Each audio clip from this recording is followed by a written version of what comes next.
differently. In fact, they completely revolted. They rebelled, they went nuts. They went down to the parliament and they started throwing rocks. In fact, what happened next, according to a Ron Paul article, was extraordinary. The belief that citizens had to pay for the mistakes of a financial monopoly, that an entire nation must be taxed to pay off private debts, was shattered, transforming the relationship between citizens and their political institutions and eventually driving Iceland's leaders to the side of their constituents.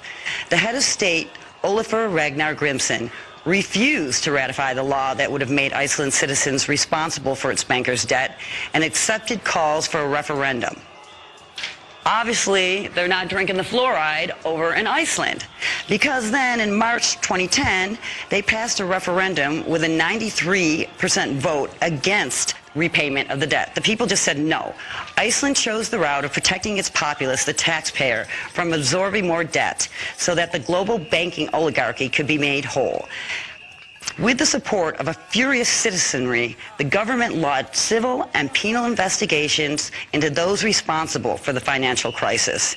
They went out with arrest warrants for the ex-president. They actually went and indicted the prime minister and arrested the top 3 CEOs of the top banks. That's how Iceland handled it.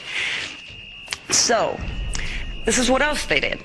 They forgave the debt of a quarter of their citizens. 25% of their citizens, they just said, no, you don't have to pay it back. And for those people that were underwater in their mortgages, over 110%, they forgave those too.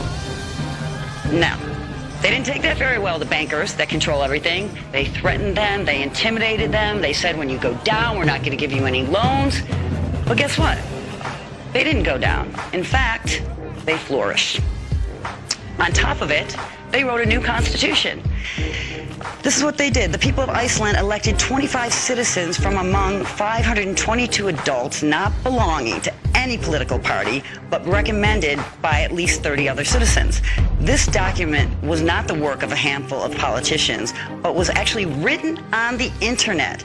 The constituents' meetings were streamed online, and the citizens could send their comments and suggestions, witnessing the document as it took shape. The Constitution that eventually emerged from this participatory democratic process will be submitted to Parliament for approval after the next elections. So they rewrote the Constitution. They actually threw the politicians out. They got people, normal people, that the other people at all decided that these were the best people, and then they put it online. I mean, talk about democratic. Okay, so how did that turn out? Everyone said it was going to go down. It was this big experiment, because we really haven't heard.